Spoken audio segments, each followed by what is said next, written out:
جو بچہ آپ کے ساتھ اچھا ملتا ہے، اچھا بولتا ہے، آپ سے اخلاق اچھا برتتا ہے، آپ کی عزت کرتا ہے، سمجھ لیں کہ اس کے ماں باپ کے دل میں بھی آپ کی عزت ہے۔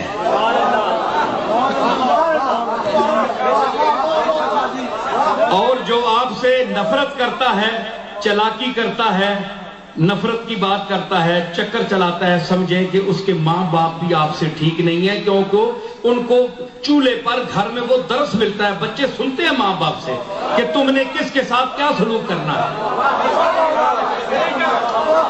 یہ سنیں، میں نہیں کہتا کہ یزید کو کس نے سکھایا،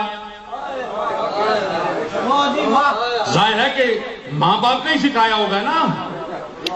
یزید جس کے گھر پیدا ہوا،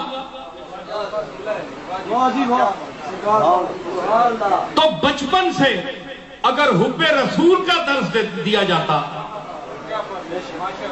اگر علی کے مقابلے میں نہ نکلا جاتا،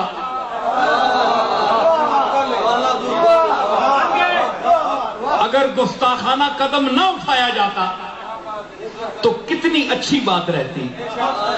اچھے بھلے بیٹے کو گستاخ بنا دی۔